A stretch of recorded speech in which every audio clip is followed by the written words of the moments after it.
بسم اللہ الرحمن الرحیم الحمدللہ الحمد للخالق. پہلا حصہ جو الحمدللہ سے شروع ہوا اور کہاں تک گیا؟ سورۃ الانعام تک، خالقیت پر زور. اور دوسرا رب العالمین، سورۃ الکہف سے، سورۃ انعام سے سورۃ الکہف تک ربوبیت کا بیان. اور تیسرا الرحمن الرحیم. اس لیے مولانا جہاں مانا کرتے ہیں حسین علی، الرحمن برکتیں دینے والا. الرحمن کا معنی کیا کرتے ہیں؟ مرادی معنی ہے برکتیں دینے والا. کیوں جوڑتے ہیں اس حصہ کے ساتھ کہ جو سورۃ الکہف سے سورہ سبا تک ہے، اس حصے کا مرکزی مضمون یہی ہے کہ متصرف، بادشاہ اور المبارک فی کل شیء، ہر چیز میں برکتیں دینے والا ہو اللہ، یہ صرف اللہ ہے. الرحمن الرحیم، چھوٹی بڑی ساری نعمتیں دینے والا اللہ، لہذا اسی ہی کو پکارو، اسی ہی کو پکارو. الرحمن الرحیم مالک یوم الدین. تین حصے قرآن کے پورے ہو گئے. مالک یوم الدین، مالک دن جزا کا. مالک، اس کے ساتھ ایک لفظ ہوتا ہے قاضی. مفسرین حضرات نے یہ معنی بھی کیا ہے قاضی، لیکن جہاں قاضی کا معنی صحیح نہیں ہے. قاضی وہ ہوتا ہے جو قانون کا پابند ہو.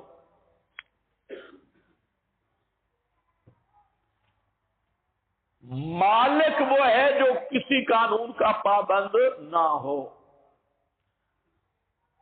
تو وہ مالک یوم الدین ہے. قاضی قضا ہوگی، لیکن قاضی بے معنی معروف قاضی نہیں.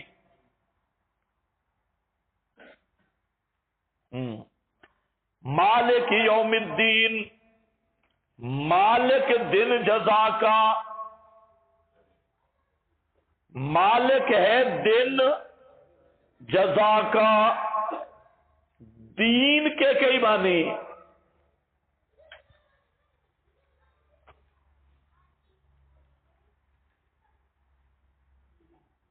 ہاں، یہ آپ کے پاس ایک فائدہ لکھا ہے، یہ پڑھ لیں تاکہ آگے چلے. مالک یوم الدین، جہاں دو قراتیں ہیں، صفحہ نمبر 5، اور دونوں متواتر ہیں. مانا مالک یا ملک، هو المتصرف فی الاعیان. مالک کہتے ہیں جو تصرف کرنے والا ہو آیان مملوکہ میں، جو مملوکہ چیزیں ہیں ان میں کیف شاء، جس طرح چاہے تصرف سے، من الملک کے، جیسے چاہے تصرف کرے. ملک پڑے تب بھی ٹھیک ہے، من الملک کے، جیسے چاہے تصرف کرے. یہ مالک ہے. سوال جہاں قاضی اور حاکم کیوں نہ فرمایا، اس سوال کی وجہ بھی یہ ہے کہ بعض حضرات نے لکھا بھی ہے قاضی یوم الدین مالک کا معنی کرتے ہوئے، لیکن وہ درست نہیں. اس لیے قاضی اور حاکم لفظ مالک کا مقابلہ نہیں کر سکتے. کیوں؟ قاضی اور حاکم جتنی وسیع الاختیارات ہوں وہ قانون کے پابند ہوتے ہیں، اس لیے وہ مطلق الاختیار نہیں ہوتے. اس لیے ابو سفیان نے مالک کا معنی کیا ہے مطلق الاختیار، جس کا اختیار کسی قید کا پابند نہ ہو. سفیان کہتے ہیں جیسے شاہان شاہ. الدین، دین کے چند معنی ہیں. نمبر 1 عبادت، فاعبد اللہ مخلصا لہ الدین. الا للہ الدین الخالص. زمر، ماخذ اللہ تعبدوا الا ایاہ ذالک الدین القیم. عبادت، فد اللہ، اور نمبر 2 دین کا معنی، یہ اعتباری فرق ہے بھائی، اس پہ تقریر میں کرتا ہوں۔ دین کا اطلاق ہوا ہے سور پکار پر، حاجتوں میں پکارنا، مشکلوں جس کو کہتے ہیں الدعاء، اس پر فد اللہ مخلصین لہ الدین، الدعاء، یا دین بمانا دعا ہے، پکارو اللہ کو درا حال کہ خالص کرنے والے ہو واسطے اس کے، الدین الدعاء، دعا کو اس کے لیے خالص کرنے والے ہو۔ اور تیسرا معنی جزا، دناہم کما دانو، ہم بھی ان کے ساتھ وہی کریں گے جو ہمارے ساتھ انہوں نے کیا، وہی جزا دیں گے، دناہم کما دانو، یہ لغت کا حوالہ ہے کہ ہم ان سے وہی معاملہ کریں گے جو انہوں نے ہمارے ساتھ کیا۔ تو جزا والا معنی ہے مذہب اور شریعت۔ ہاں بھائی،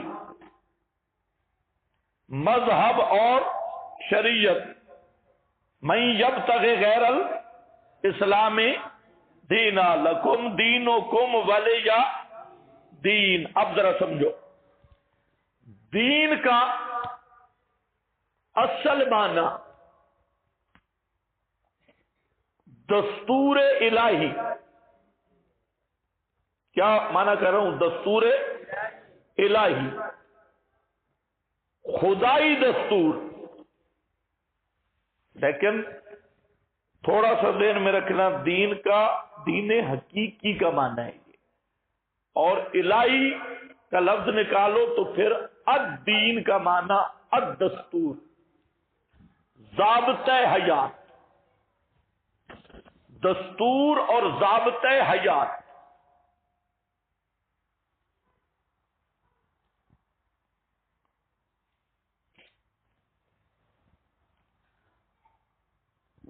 اگر دستور یا ضابطۂ حیات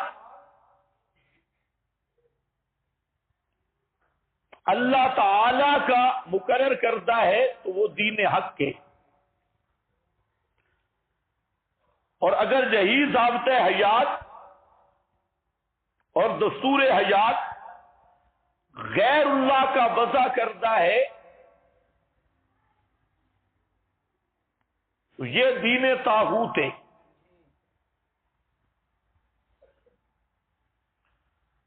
دین باطل، دین طاغوت۔ اس لیے دین حق کی یہ تعریف بنے گی کہ الہی دستور، اللہ تعالی کا وضع کردہ دستور، اللہ تعالی کا بنایا ہوا نظام حیات، دستور حیات، یہ ہے دین حق۔ اور جو علماء بیٹھے ہو، نور الانوار اگر پڑھی ہے تو نور الانوار میں الدین کے بعد جو پوری لائن لکھی ہوئی ہے، اس پوری لائن کا خلاصہ یہی ہے جو میں بیان کر رہا ہوں کہ وضع، اس نے بھی جہاں شروع کیا ہے وضع الہی ہے، لیکن ساری عبارت کا خلاصہ ملا جیون کا یہی ہے کہ اللہ تعالی کا مقرر کردہ ضابطۂ حیات، اللہ تعالی کا مقرر کردہ دستور، یہ دین کا اصل معنی ہے۔ اب جو دوسرے اطلاقات ہیں وہ سیاقی ہے، مثلا فاعبد اللہ مخلصا لہ الدین، الدین بمعنی عبادت سیاق سے سمجھا ہے، فاعبد اللہ، اور فد اللہ مخلصین لہ الدین تو الدین بمعنی الدعا سیاق سے، فد اللہ۔ تو میری بات سمجھ رہے ہو؟ اسی طرح دین کا معنی قانون بھی ہے،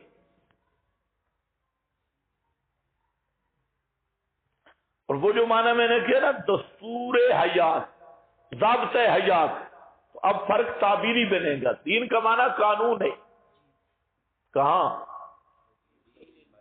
سورہ یوسف میں، کیا؟ فی دین الملک، بادشاہ کے دین میں، یعنی بادشاہ کے قانون میں اب یہاں جو قرآن میں آیا ان الدین عند اللہ الاسلام، یہ ہے دستور حیات، دستور زندگی اللہ کے ہاں اسلام ہے، کیونکہ اسلام دین اسلام یہ وہ ضابط حیات ہے جس کو اللہ نے مقرر کیا ہے، یہ اللہ تعالی کی طرف سے مقرر کردہ ضابط حیات ہے۔ اتنی بات سمجھ گئے؟ میں یبتغی غیر الاسلام دینا، اور اسی کے ساتھ ہے الیوم اکملت لکم دینکم، آج ہم نے تمہارا دین مکمل کر دیا، اتممت لکم دینکم، اکملت نعمتیں ہیں، اکملت دین ہے، تو یہ بھی کیا ہے؟ دستور حیات۔ ہمارا یہ دعویٰ ہے کہ دین اسلام کامل دین ہے، دین اسلام کامل دین ہے۔ اب سوال یہ ہے کہ دین اسلام کس چیز کا نام ہے؟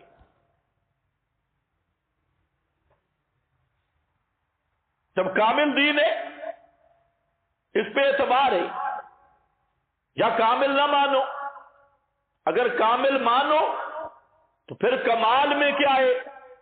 کامل ضابط حیات، کامل دستور زندگی، پھر زندگی کا کوئی گوشہ اس سے خالی نہیں ہے۔ ایسی بات ہے نا، اگر یہ عقیدہ نہ ہو اور یہ ہو کہ دین ناقص ہے تو مسلمان ہوگا؟ دین کو کامل ماننا ایمان کے لیے ضروری ہے یا نہیں ہے؟ کامل کا کیا معنی ہے؟ استنجا، لوٹا، مسواک، اشراق، نمازیں، روزے، حج، زکوٰۃ کامل ہوگی۔ کامل دین میں سب سے پہلے العقائد، عقائد، نمبر 2 عبادات، اور نمبر 3 سیاسیات، معاملات خانہ داری ہوں، فردی ہوں یا اجتماعی ہوں، سیاست مدنی ہو، شہروں کی سیاست، ملکوں کی سیاست، یا شخصی ہو، خانہ داری ہو، گھر میں ہو، تو ہر لحاظ سے کامل ہے۔ اور مسلمان کس کو کہتے ہیں؟ مسلمان وہ ہے جو اسلام کے دین کو قبول کرے، دین اسلام کو قبول کرے، وہ کیا ہے؟ مسلمان۔ اب ذرا خیال کرنا ہے کہ اگر عقائد، عبادات یا سیاست کسی ایک چیز میں بھی اسلام کا ترک کیا اور کسی دوسرے کو اپنایا وہ مسلمان نہیں۔ مثلا عقائد کا باب ہے، یہ کہتے ہیں عقائد کے سلسلہ میں تو میں ہندو ہوں، یہودی ہوں، عیسائی ہوں، اور باقی عبادات وغیرہ اور سیاست معاملات میں مسلمان۔ کیا خیال ہے؟ وہ مسلمان ہے؟ اور پھر ڈر گئے ہو؟ نہیں ہے۔ اچھا، ایک آدمی کہتا ہے چلو عقائد میں تو مسلمان ہوں لیکن عبادت یہود کے طریقے پہ کروں گا، عیسائیوں کے طریقے پہ، وہ مسلمان ہے؟ اچھا، ایک آدمی مسلمان ہونے کا دعویٰ کر کے عقائد دوسروں والے رکھے، وہ مسلمان نہیں۔ عبادات دوسروں کے طریقے پہ کرے، وہ مسلمان نہیں۔ اگر سیاست دوسروں کے طریقے پہ کرے، نہیں، وہ مسلمان نہیں، کیونکہ وہ مولانا صاحب ہے، وہ مسلمان نہیں۔ بات تو انصاف کی ہے۔ اتنی بات آئی صرف اونٹ کا گوشت نہیں کھاؤں گا، ہفتے کے دن کام نہیں کروں گا، اور کیا حکم ہے؟ ادخلوا فی السلم کافہ، یہ آدھا تیتر آدھا بٹیر نہیں، ادخلوا فی السلم کافہ، پورا کا پورا اسلام میں آؤ۔ بات تو اتنی تھی، ہفتے کے دن ہمارے ہاں کون سا ضروری ہے بھئی آدمی کام کرے؟ فرض ہے کام کرنا ہمارے یہاں؟ نہیں، اتنی بات کی نا میں کام نہیں کروں گا۔ کئی ہمارے طالب علم تو پورا ہفتہ کام نہیں کرتے، انہوں نے صرف ہفتے کا دن کہا نہیں کروں گا، لیکن اس میں رعایت تھی یہودیت کی، رعایت تھی کہ یہودیوں کو چھٹی ہوتی ہے، میں اس کی رعایت کروں گا۔ ایک آدمی پوری زندگی گوشت نہ کھائے اونٹ کا تو کوئی گناہ گار نہیں، لیکن وہاں جو اونٹ کا گوشت نہ کھائے، صرف گوشت کا مسئلہ نہیں تھا، مسئلہ تھا کہ یہودی نہیں کھاتے، ان کے مذہب کی ان دو باتوں میں رعایت تھی، تو اوپر فتویٰ کیا آیا؟ تم اسلام میں آئی نہیں، پورے پورے آؤ۔ اور یہاں تو جناب عقائد کا باب بھی دیکھیں، عبادات کا باب بھی دیکھیں، اور پھر سیاست بالکل طاغوتی سیاست، دجالی سیاست۔ اب ہے مسلمان اور سیاست مکمل دجالی اور طاغوتی ہے، تو پھر آپ کی مرضی، اس کو کہہ دو مسلمان۔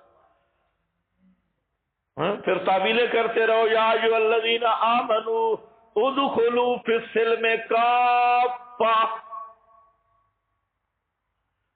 من یبتغی غیر الاسلام فلن یقبل، اور پھر اس پہ فخر بھی کرنا اور یہ بھی قوم کو بتانا کہ لوگوں ہم نے اس کے لیے قربانیاں دی ہیں طاغوتی نظام کے لیے، ہماری رات دن، اور پھر یہ کہنا کہ اب دور بدل گیا، پہلے زمانے میں جہاد تھا تلوار کے ساتھ، لیکن جب سے امریکہ وغیرہ نے ہمیں ملک تقسیم کر کے دے دیے، بھئی اے تیرا تنور ہے، یہ تیرا چولہا ہے، یہ جب تقسیم کر کے دے دی، اس کے بعد اب جہاد ہوگا ووٹوں کے ذریعے، الیکشن کے ذریعے اب جہاد ہوگا۔ ایمان سے بتاؤ ایسے آدمی کو میں مسلمان کہوں؟ یہ مسلمان ہے یار؟ ہے تو مجھے بتا دو، مان لوں گا۔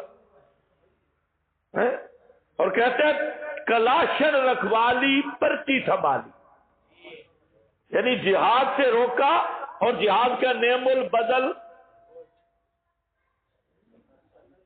ووٹ اور ووٹی، ووٹ اور ووٹی، پشتو والے نہیں سمجھیں گے، پنجابی سمجھ لیں گے، ووٹ اور ووٹی بر وزن جھوٹی،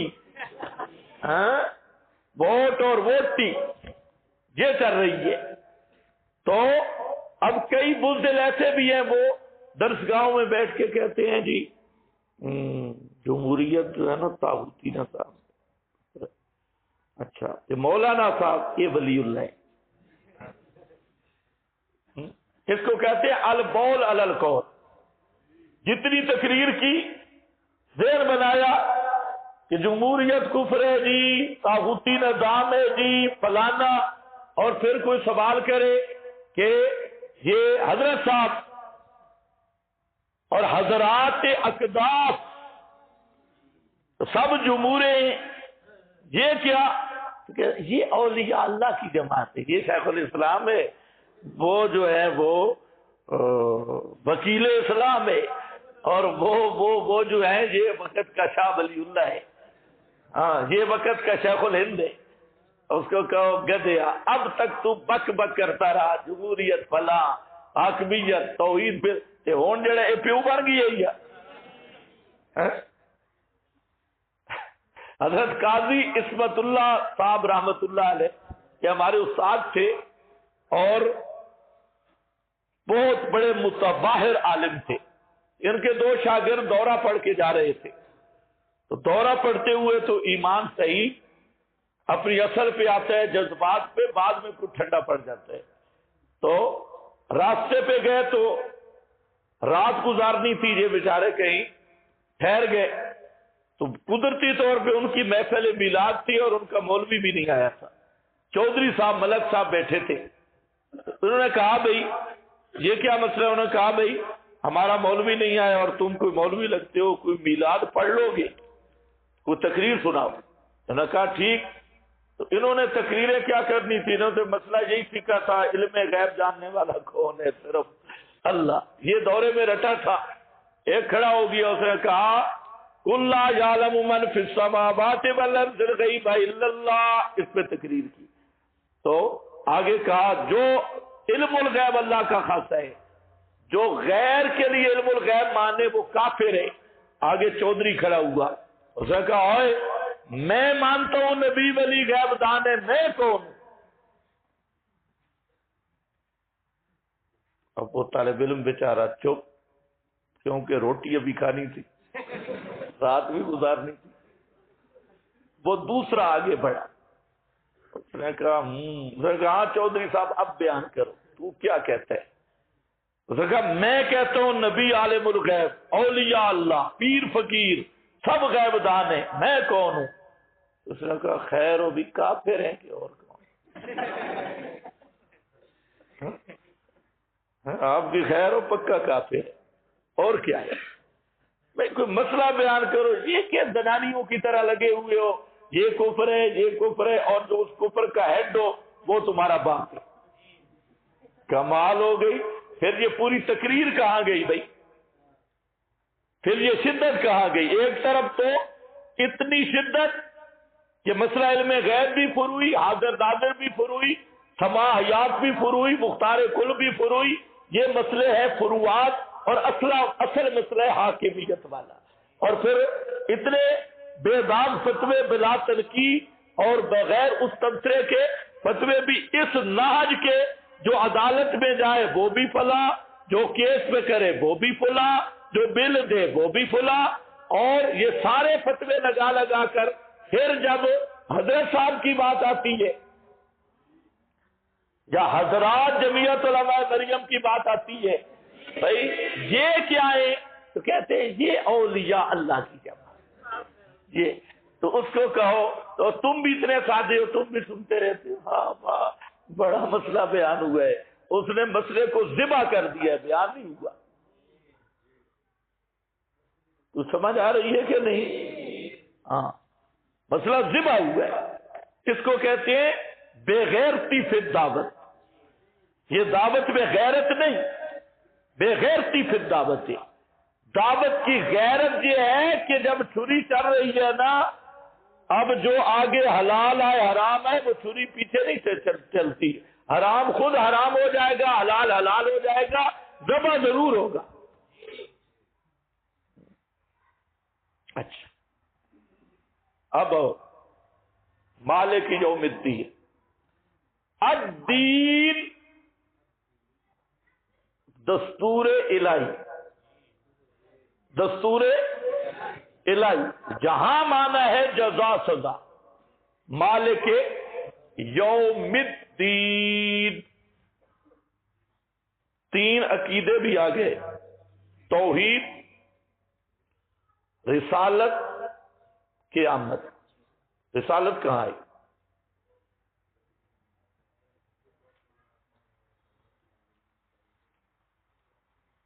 یہی تو ہے، آپ سمجھ نہیں رہے۔ رسالت آ گئی، رب العالمین جب تربیت روحانی ہے بھئی، یہ تو رسالت نہیں آئی۔ یہ تین بنیادیں آ گئی، اور یہ تین اصول ہیں، بنیادیں ہیں اسلام کی، توحید، رسالت اور قیامت۔ اہل سنت کے ہاں یہ تین اصول ہیں، اہل تشیع کے ہاں 5 اصول ہیں، توحید، رسالت، قیامت، امامت، عدل۔ اور معتزلہ کے ہاں 4 اصول ہیں، توحید، رسالت، قیامت، عدل۔ اور اہل سنت کے ہاں کتنے ہیں؟ 3، توحید، رسالت اور قیامت. میں نے تھوڑا سا اشارہ کیا تھا وجود باری تعالیٰ کے اس بات پر، جس کی بنیادی دلیل اس کائنات کا حادث ہونا ہے، اول آخر ہونا ہے، اور قیامت. اس میں دو باتیں ہیں، ایک ہے امکان، ایک ہے وقوع. جو مسئلہ بھی ثابت کیا جاتا ہے اس میں پہلی بات ہوتی ہے امکان کی، ممکن ہے یا نہیں، اور دوسری بات ہوتی ہے وقوع کی. امکان قیامت پر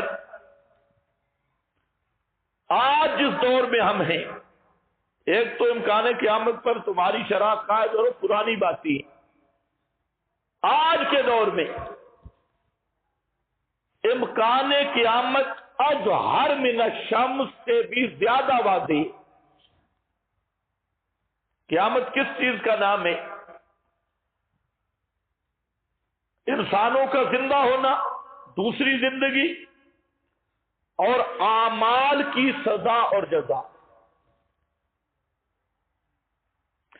اب یہ دونوں چیزیں موجودہ سائنس نے تسلیماً مجبوراً ثابت کر دی ہے. ہمیں سائنس کی ضرورت نہیں، وہ پینٹ پتلون والوں کے لیے عرض کر رہا ہوں، انہوں سب کچھ سائنس کو سمجھا ہوا ہے. اعمال کا محفوظ ہونا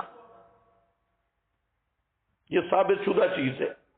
اعمال میں ایک آواز ہے، محفوظ ہے یا نہیں؟ سب سے زیادہ اعمال عمل کا محل زبان ہے، زبان جو کچھ کہتی ہے، تو یہ عمل محفوظ ہے ریکارڈنگ میں. اور اب بھی سائنسدان اس چیز پر مشاہدہ کی صورت میں پہنچے ہیں. تو ہے نا تخیل اور تصور، اس کی حیثیت نہیں ہوتی ہے، کوئی ہے مشاہداتی طور پہ سائنسی تحقیق کہلوائے. سائنسی تحقیق اس پہ پہنچی ہے کہ آج بھی دنیا میں جو جہاں بولا آج بھی اس کی آواز محفوظ ہے. اب وہ اس میں لگے ہیں کہ ماضی کی آوازیں جمع کی جائیں، ریکارڈ پہ لائیں، اور ناکامی اس پوائنٹ پہ ہو رہی ہے کہ ماضی کی آوازوں میں تفریق کیسے ہوگی، یہ کس کی ہے، لیکن محفوظ ہے. اچھا، پھر یہ جو ویڈیو ہے، کیمرہ لے رہا ہے وجود کی ہر حرکت کو. آپ یہاں 10 منٹ بیٹھے، کیمرہ نہیں تھا، آپ چلے گئے، کچھ دن کے بعد وہاں کیمرہ لگایا گیا، آپ نے جو کچھ کیا اس کو کیمرہ محفوظ کرے گا.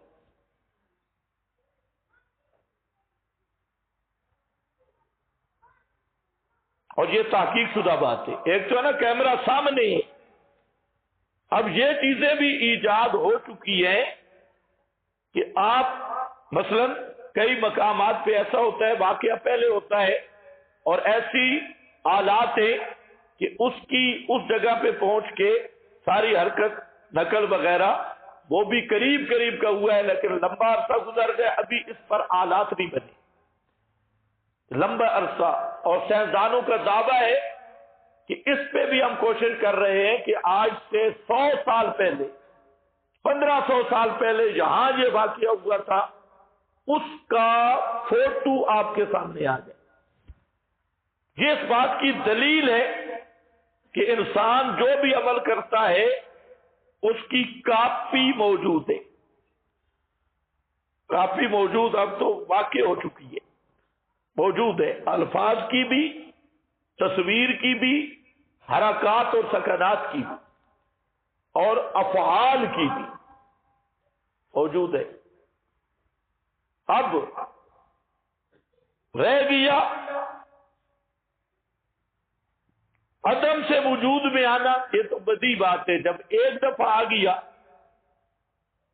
تم نہیں تھے، آ گئے.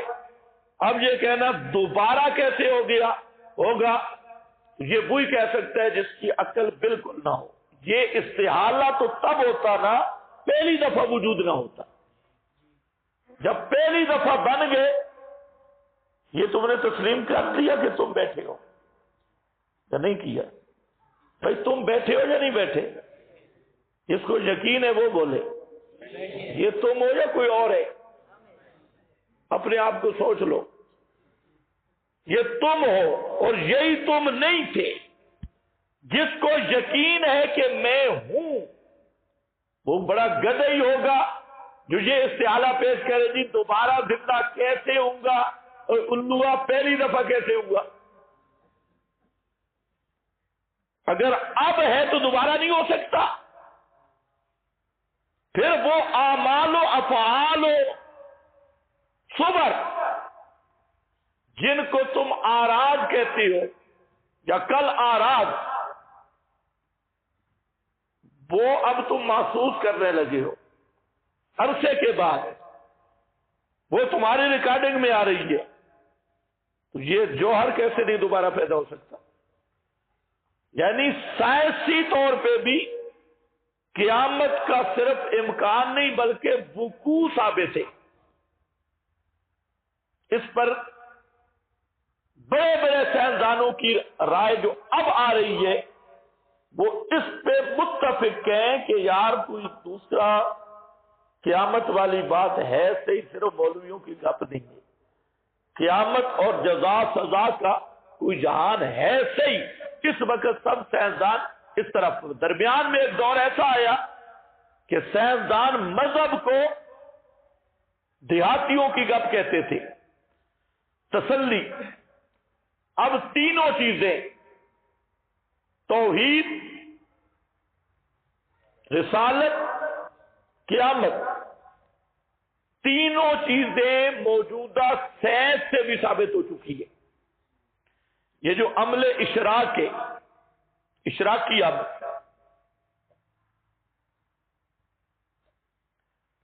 یہ مستقل مشق ہے کہ میں اپنا خیال تمہارے ذہن میں ڈال سکتا ہوں. اور یہ اس پر اخباروں میں بھی چھپ چکا ہے اور پیچھے کیس بھی ہوا تھا.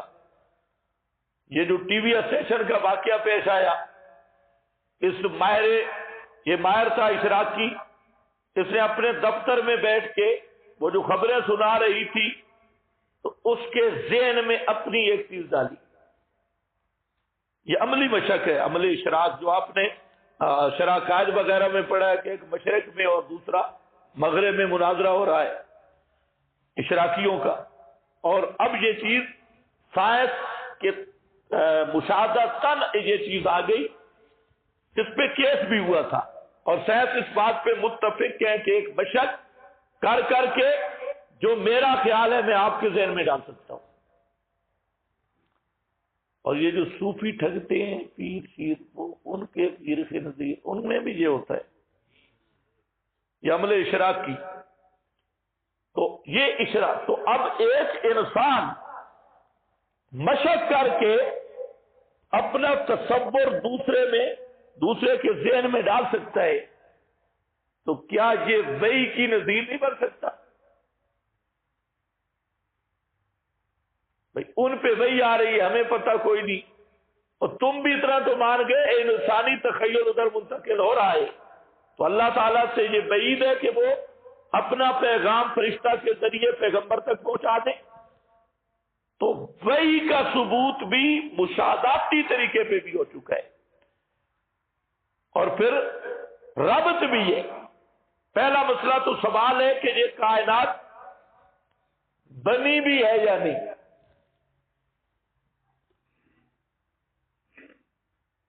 کائنات تو موجود ہے، یا تو پھر وہی بنے نا لا ادریہ، پتہ نہیں ہے ہی صحیح کہ نہیں. اور ہے کائنات موجود ہے، اب سوال ہے کہ ہمیشہ سے ہے یا عدم سے وجود میں آئی؟ آج کا سائنس متفق ہے کہ یہ کائنات کی ابتدا ہے.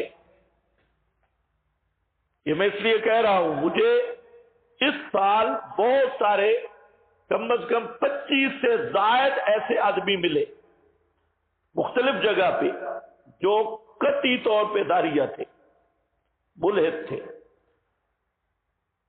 اور ان میں کئی سکول کالج یونیورسٹیوں کے اکثر تھے، سیکولرزم. تو یہ ایک پہلو ضروری ہے عالم کے لیے. وہ کئی علماء کے پاس گئے، لیکن علماء کا علم الکلام تو وہی ہے جو شرح قائد میں لکھا ہے. اس کو تو پہلے مولوی نہیں سمجھتا، تم بھی نہیں سمجھتے، مولوی نہیں سمجھتا، اس بیچارے کو کیا سمجھائے گا؟ تو وہ ایک نے کہا میں سیاسی طریقے پہ گفتگو کروں گا. میں کہا چلو سیاسی پہ کر. تو ہم نے بھی تھوڑا بہت سیس پڑھا ہے، زیادہ تو نہیں پڑھا، بہرحال ان جتنا پڑھا ہے جو پینٹ پتلون والے اتنا پڑھا ہے. میں نے کہا اب بتا کائنات ازلی ابدی ہے یا عدم سے وجود میں ہے؟ پہلے نہیں تھی اب آئی. تو کہتے ہیں یہ ازلن ابدا نہیں. میں نے کہا تو سائنس سے بھی ان پڑھ اور جاہل ہے، پتہ نہیں ہے. آج کے معتبر سائنسدان جس کو کہتا ہے اس کی کتاب اٹھا، اور آج سائنس کا مقبول ترین جو نظریہ مشاہداتی ہے وہ ہے بگ بینگ کا نظریہ. اور بگ بینگ یہ کہ کائنات دھماکے سے وجود میں ہے. چلو دھماکہ جیسا بھی ہو، وجود میں تو آئی ہے نا. وجود میں تب آئی کہ پہلے نہیں تھی. ویسے ہم وہ دھماکہ بھی آپ کو دکھا دیں گے کہ تمہارے سائنسدان اب دھماکے کر رہے ہیں، اور قرآن کی فصاحت بلاغت سے وہ بھی نکل آئے گا. وہ بھی ہے کانتا رت کن ففتکنا ہوما. یہ ففتکنا یہ فا دھماکے پر بھی دلالت کر رہی ہے. اگرچہ ہم قرآن کو سائنس کے تابع یا سائنسی کتاب نہیں سمجھتے، لیکن ایک توجیہ کے اعتبار سے یہ دھماکہ بھی میں 1400 سال پہلے ثابت کر سکتا ہوں. اس وقت کی تحقیق. تم اب بگ بین پہ پہنچے ہو کہ دھماکہ ہوا ہے، گدے ہو. قرآن نے 1400 سال پہلے، اور بیان بھی وہ کر رہا ہے جو امی ہے عند الکل.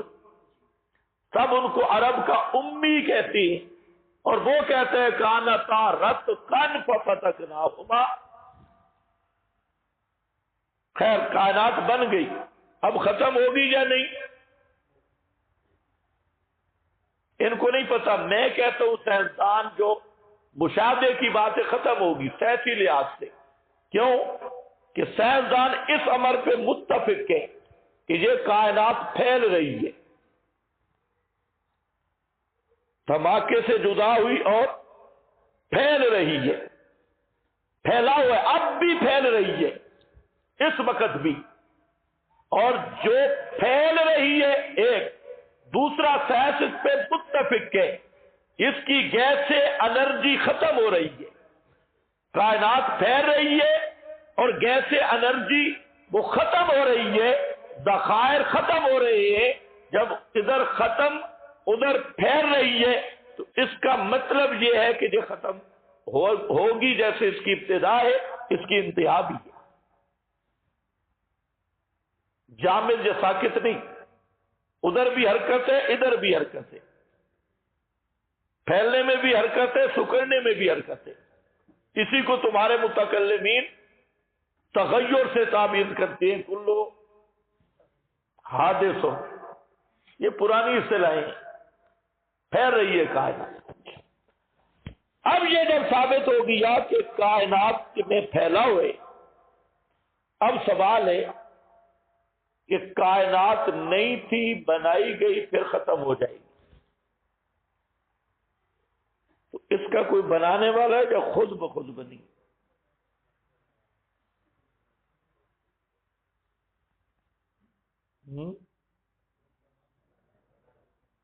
بغیر فاعل کے فعل کا وجود. کوئی آدمی کہے فلاں مجھے تھپڑ پڑا ہے لیکن مارنے والا کوئی نہیں ہے، اس کو کیا کہو گے؟ گدھا. اور ہم اس کو کہیں گے سائنسدان. یہ سائنسدان ہے. اتنا بھی عقل نہیں بھی تھپڑ پڑا ہے، کہتے ہیں مارا کسی نے نہیں ہے. روٹی پڑی تھی، روٹی کھائی گئی ہے، کھانے والا کوئی نہیں. یہ عقل کہ بھائی کائنات بنی ہے، بنانے والا کوئی نہیں. یہ عجیب بات ہے. تو کائنات بنی ہے اور ایسے بھی نہیں بنی، پورے نظم اور ترتیب پہ بنی. اور ایسے بھی نہیں، وہ نظم ترتیب اب بھی قائم ہے، نظم قائم ہے. یہ اس کی میں انشاءاللہ آگے جا کے آپ کو وضاحت بتاؤں گا کہ سیاروں کے فاصلے کیا ہیں،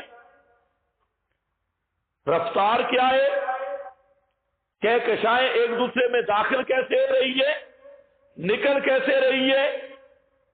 اور ایک سوتر کا اگر فرق پڑ جائے نا اتنا، تو یہ پورا نظام درم برم ہو جائے.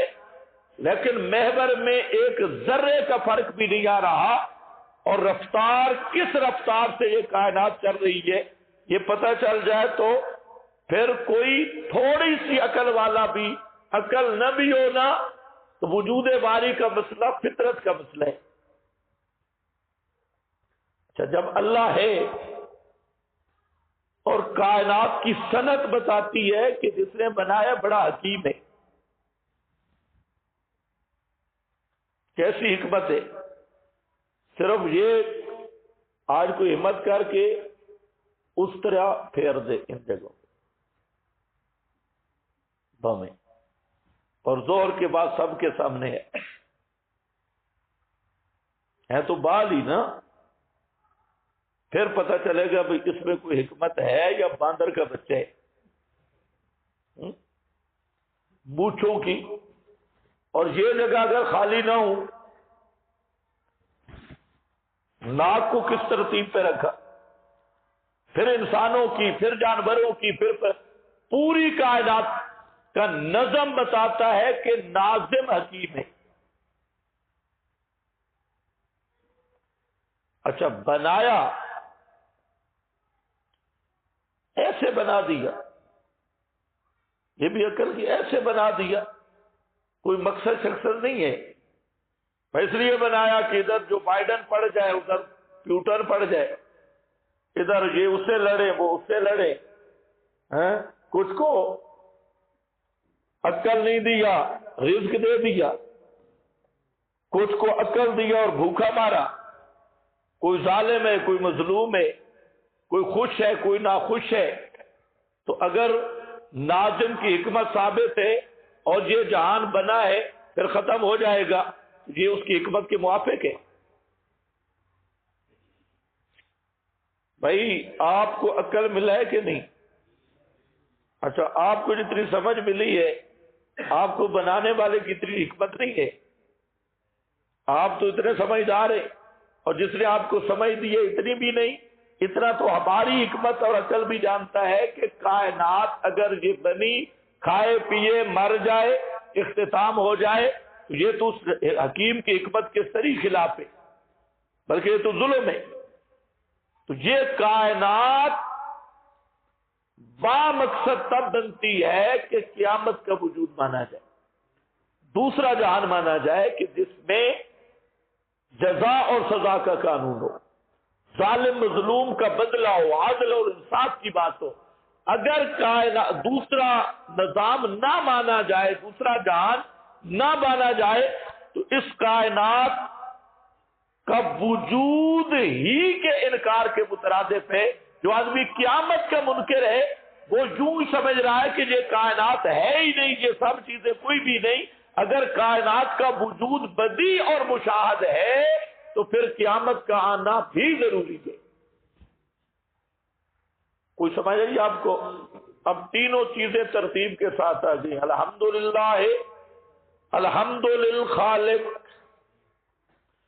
الحمد للخالق، سمجھ پہلا مسئلہ وجود باری بھی توحید باری بھی رب العالمین، رب العالمین۔ دوسرا مرحلہ تربیت ہے، حصہ بھی توحید کا آ گیا، رب صرف وہ ہے الرحمن الرحیم، برکتیں دینے والا، تصرف کرنے والا وہی ہے۔ اب جب یہ ثابت ہو گیا رب العالمین میں، روحانی تربیت میں رسالت نبوت بھی آ گئی، توحید رسالت، اور توحید رسالت آدمی کو بامقصد بناتی ہے، کیونکہ اللہ اور کائنات کے درمیان رابط رسول ہوتا ہے۔ اللہ کن چیزوں پہ راضی کن پہ ناراض، یہ بات رسول ہی کا کام ہے، تو رسالت آئی۔ اب رسول کے آنے کے بعد آپ مکلف ہیں، نتیجہ آئے گا، اور نتیجہ ہے قیامت، مالک یوم الدین۔ بآخر دعوانا الحمد